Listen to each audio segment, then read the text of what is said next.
Hello, I have another version of Juice Project from Treehouse, Citra and Galaxy. I had the regular Juice Project, thought it was really good. The Citra Idaho 7 one was pretty good, not as good. And I have high hopes for Citra and Galaxy. Probably the big two hops around the world right now. Mosaic, maybe it's up there too. So this is 8.4%. It was canned about 3 weeks ago. So let's see. So Juice Project is the most heavily dry hopped series of beers that Treehouse does, but very small kettle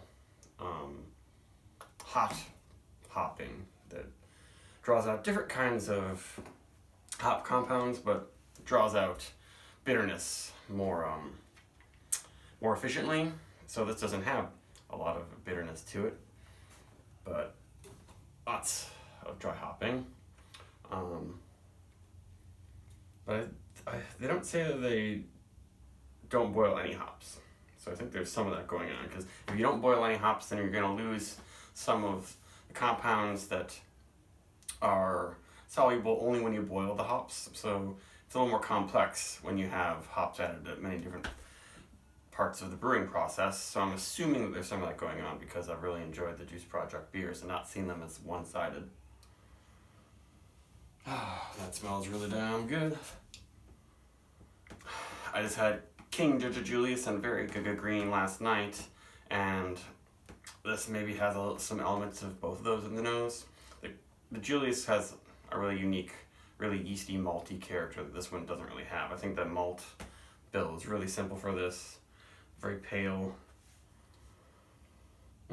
It's definitely got some melon, almost like honeydew, unripe pineapple,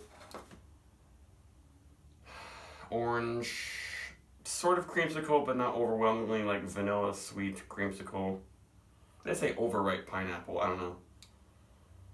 Maybe it's both. Did I say passion fruit? Maybe a little bit, but when I really inhale it, it almost smells like rainbow sherbet. Just a good mixture, sort of fruit punch thing going on. Smells very nice.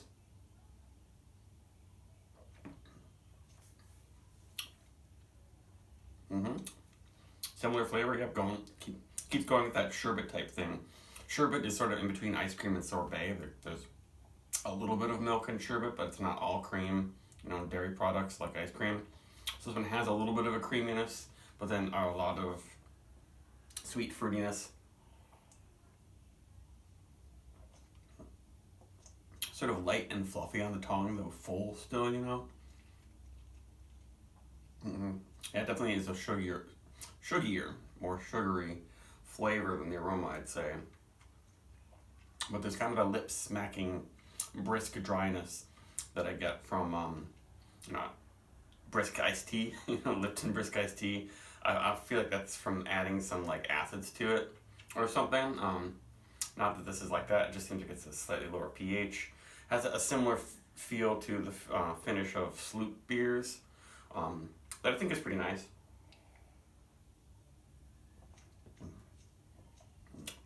Because since it's so sweet and it's very low in the bitterness, it's nice to have a little bit of a brisk drying finish. But I don't know, maybe it's pulling away from the fruitiness and the juiciness a bit. It's not like real fruit juice, it's like more like fruit punch Sunny D. I think it's actually a good description of the flavor of this.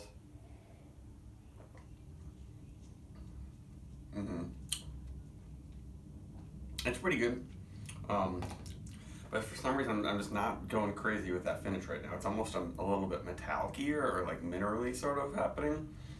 I feel like I might be tasting the water treatment, because with these beers there's always a lot of calcium sulfate added to soften the beer and give it a little bit more of a malty body and reduce the bitterness. That's what calcium chloride tends to do. West Coast IPAs use that just about every single beer you have from any brewery is going to have the water treated in some way to make it more suitable for brewing. That's something that I've realized is more and more important, and even more than just sulfate and chloride. There's a lot of other stuff that's important too, like a little bit of teeny bit of salt is important. And I guess this has almost a little bit of a salty finish, that I'm not a huge fan of. Otherwise, really good. For a rating, maybe 4.25 or something like that. That's it. Bye-bye.